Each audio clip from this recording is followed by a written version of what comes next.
Colorado gas prices are higher than surrounding states and around the country. How much of it is a problem in our own backyard? There's a network of groups across Denver trying to save kids from violence, including groups that aren't always on the same side. Everybody in this city is hurting. A candidate for Denver mayor is looking to work around the school board to improve school security. I think as a mayor, my job is to make sure those schools are safe. Mike Johnston talks about that and his pledge to do something no other major city has achieved. And less than 2 weeks before ballots drop, Denver's crowded pool of mayoral candidates is, well, still very crowded. Our latest survey points to a wide open race and some big choices ahead for voters next.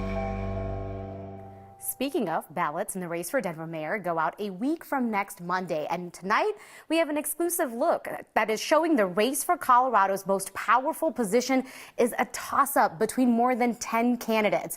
This is an unprecedented opportunity for a shocking upset, as just 2 candidates will be making the runoff. Here's Kyle Clark. Denver is undecided.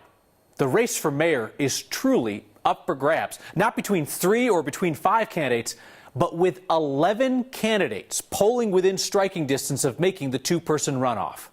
No single candidate has pulled away from the pack, as the vast majority of voters are undecided.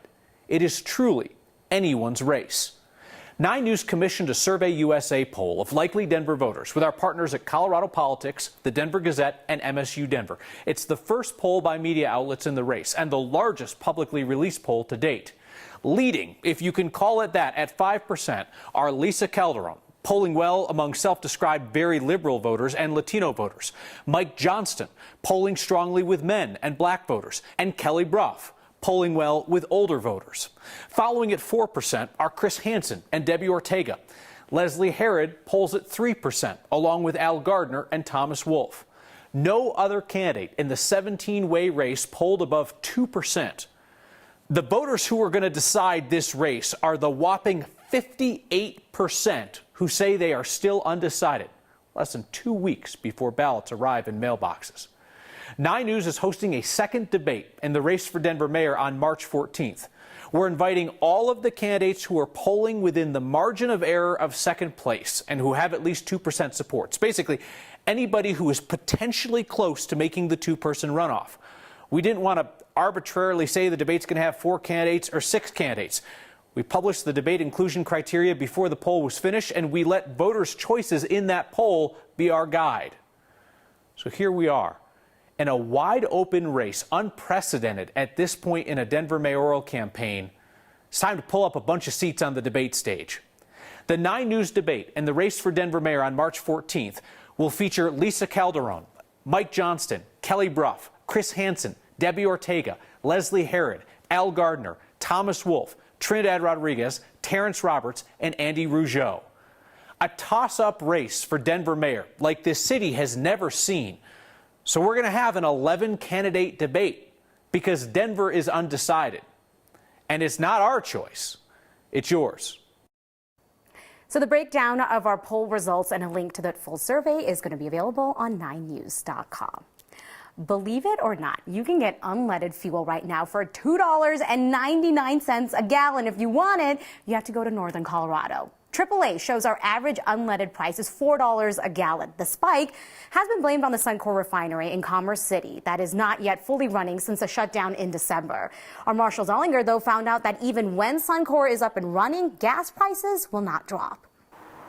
$3.95, $4.14, $4.75. If there's one thing gas stations do, it's not hide high prices. I mean, we post our prices 30 feet up in the air on highways.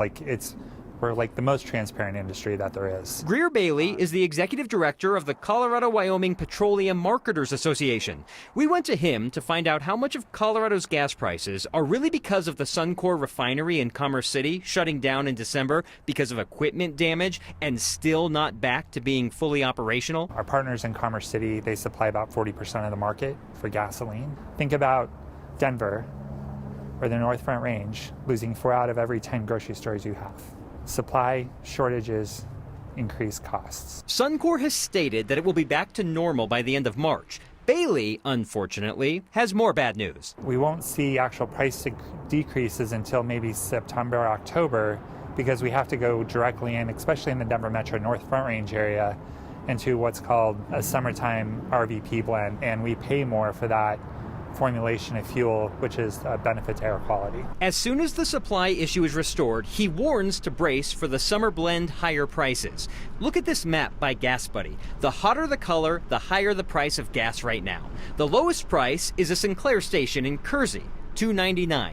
The highest price, $5.59 in Aspen. In some parts, especially in the northern part of Colorado, you're going to see wide disparities between certain stations. A lot of that just simply has to do with where they get their fuel from, what supplier, what's their logistical capability, and what kind of market trade agreements they might have between different suppliers. And in April, the prices will go up 2 more cents per gallon because of that delayed gas fee from lawmakers. And in July, it goes up another penny, 3 more cents from right now.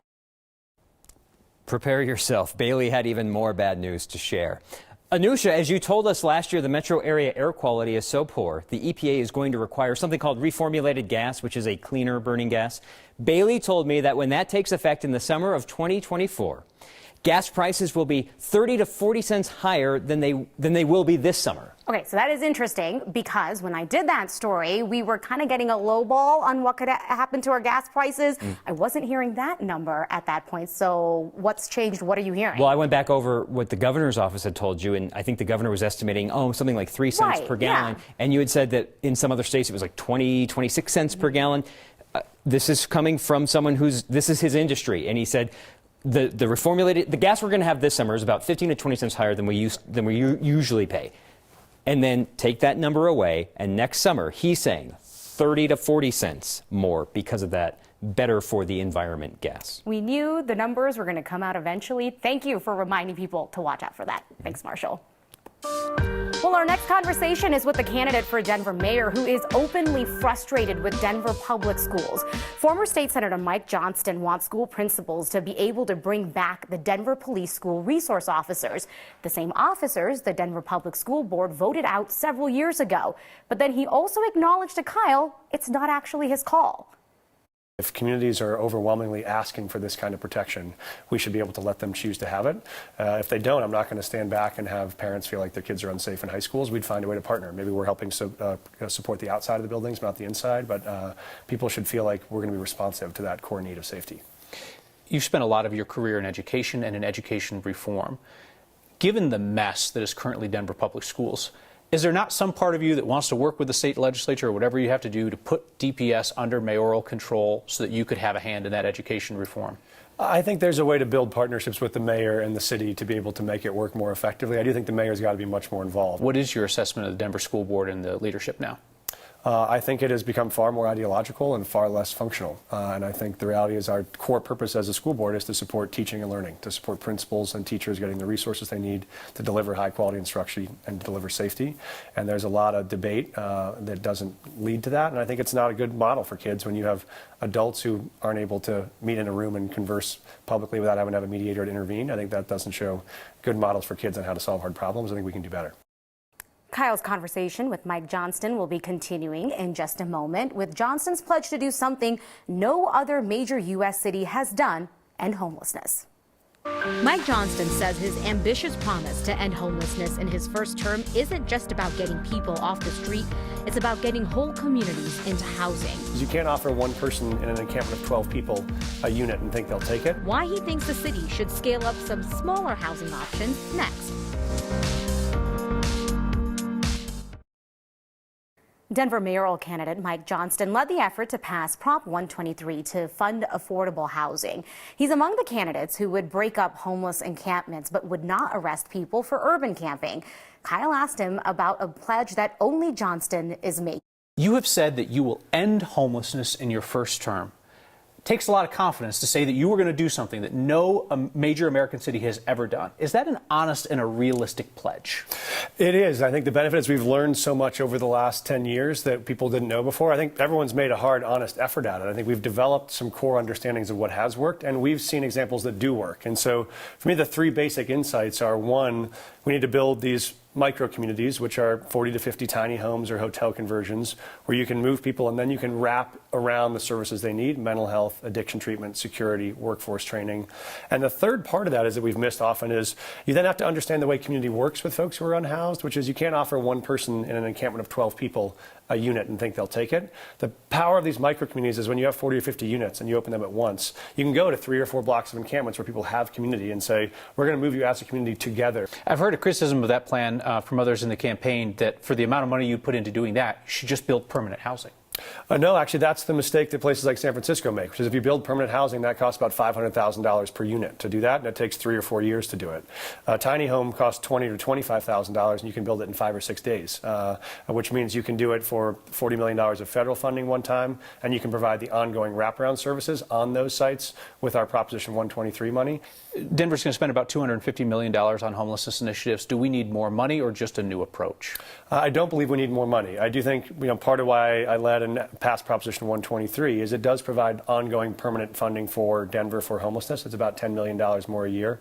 That's what we would need to staff these sites. But the resources are there. Denver has been generous to the taxpayers have to solve these. With the resources we have and the right leadership and scaling what we know works, we can solve it, I think, with the resources we have. Kyle's full 20-minute conversation with Mike Johnston also touches on his plans to add housing density along transit and whether RTD is reliable enough for that. Our full interviews with the candidates running for mayor are on 9news.com and the Next YouTube channel. Now, Johnston is one of 11 candidates within striking distance of making the two-person runoff. That's according to a poll of likely Denver voters we commissioned with Survey USA poll and our partners at Colorado Politics, the Denver Gazette, and MSU Denver. 9 News is inviting all 11 of those candidates to a second debate that is on March 14th. The field of candidates is still wide open, and we want to give you as many opportunities as possible to learn about those candidates. Denver voters are about to make a choice that impacts all of Colorado. The Denver mayor is arguably a more powerful position than governor. And with ballots going out in 2 weeks, most Denver voters are still undecided. That's why our March 14th debate in the race for Denver mayor will feature 11 candidates. Every candidate that polled within the margin of error of making that two-person runoff in our poll and hit at least 2% support. It wouldn't be fair for us to arbitrarily cut down the debate field to fewer candidates just to make it easier on you, the voter, or us, the debate host, and leave out candidates who are within striking distance of making the runoff. Because it's not our choice here. It's yours as voters.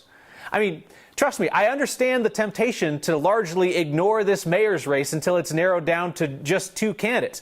That would certainly be the easier path for a voter or a media outlet to take. Just kind of sit on the sidelines until it's mostly sorted out for you. But a media outlet that's doing that is shirking their duty to the community. And a voter doing that is missing an opportunity. This race for Denver mayor could easily be decided by the kind of thin margins that you usually see in small town races. And there's the potential for the vast majority of voters to look up after the runoff is set and realize they don't like either candidate. I can't promise that won't happen to you, but I can tell you you'll feel a lot worse if you don't vote. So, Denver, this is an unprecedented race for mayor. Embrace the challenge. Embrace the choice. Embrace the impact that you can have on the future of our city and our state. And we will be right there with you, sorting out the candidates and the issues every day along the way.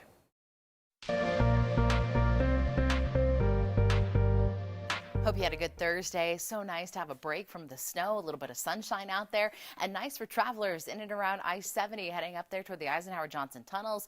No wild weather to deal with today anyway. You can kind of see off to the distance in the foothills around Fort Collins, mostly cloudy skies. We are watching, of course, another storm system set to roll in tomorrow afternoon and evening here to the Front Range, but out ahead of it, at least for the first half of your Friday, look for this nice ridge of high pressure to roll in, and that should keep us fairly dry. This kicks off our day at 7 a.m. We're waking up to some sunshine here in Denver, but mostly cloudy skies and a bit of snow in and around the northern mountains. That continues as the day wears on, and by about 3-4 o'clock you might actually see a few rain showers here in the city. As temperatures cool off, we'll be looking at a little bit of light snowfall, but just like last night, a couple of flurries, And then these storms are long gone, just in time for the weekend. We do have advisories in place in and around the park, the Elkhead Mountains, as well as the flat tops for about 3 to 6, 4 to 8 inches. Daytime highs tomorrow, 20s, 30s up in the mountains. We'll stay in the 40s here in the metro. We look dry and certainly warm on Sunday for your weekend, and then cooler temperatures and a bit of snow greet us early next week. There's a new proposed plan to help save more kids from youth violence in Denver. Well, the short answer is we don't fully understand it yet. It's a trend that we've been seeing since the start of the pandemic. And it's bringing together groups who've been at odds in the past. That's next.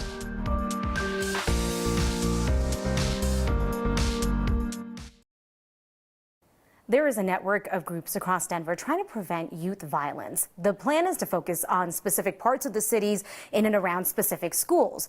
This initiative is led by Denver Police, even though 3 years ago, the Denver Public School Board voted to remove DPD school resource officers. And some members were heavily criticizing the police for how they were treating black and brown kids. So we talked to both sides to see if there's any common ground. We don't want to lose these kids, right? We want them to have happy, full, successful lives. Dr. Matt Lunn is the Director of Strategic Initiatives with Denver Police. But what we're seeing, unfortunately, is an increase in the victims that are under the age of 25. So DPD helped put together a grant for just over $1 million to go to smaller nonprofits, groups that may not have the capacity to apply for funding like this, but have a direct link to children. Very little of the money, around $3,000, will go to Denver Police. This grant does not put cops back in the school. This is particularly important to School Board Vice President Ionte Anderson, who was very involved in removing Denver Police school resource officers from DPS schools. You're dismantling the school to prison pipeline. We're not over-identifying black and brown students to go into a criminal justice system. We need to understand how the community feels about these interactions and find ways that we can find common ground. It doesn't mean that the Denver Public Schools doesn't have a relationship with the police department. We have a strong partnership with police. I'm proud of that. The proposal would use money to create safety plans for 6 schools, including Emily Griffith. Any resources we can give to these smaller schools that may not have the same level of attention that our larger schools may have, we should be figuring out how to seize those opportunities anytime we get them. And provide mental health and substance misuse counseling for students and family, and with the help of groups like Resolute Youth Services. Funds a full-time clinician, which then allows that clinician to be creative. It's not about getting a client in front of you and having a billable service. But why we're seeing this trend is hard to pinpoint. More and more young people are either directly connected to somebody that has passed away or have heard about it. You heard kids from East High School talking at City Council a little over a week ago, and they say they're scared and they're afraid to be at school, and that's really unfortunate. And one of the outcomes of that is people feel like they have to carry firearms. I mean, this barely scratches the surface. There are socioeconomic factors and basic needs that need to be met. The proposed plan would also be helping families navigate the court system. Denver Police said that they're still waiting on final approval from City Council for that funding. We also asked Anderson more about SROs. He reminded that the school district has its own security force. He also believes SROs wouldn't have been able to prevent crime happening near or outside of the schools. Denver Police say they did not have an analysis available on that point. We're going to be back with your feedback coming up next. So we just heard from Deep asking, so is the March 14th debate then going to be for 10 candidates? So much for smaller debates. Actually, Deep, it's 11 candidates. And yes, we have invited all 11 to participate. We also heard from Wendy asking if DPS is returning to using resource officers. You heard a mayoral candidate talking about that idea, but then also heard from both Denver Police and the school district that is not what is happening right now. Thank you so much for hanging out. We'll see you next time.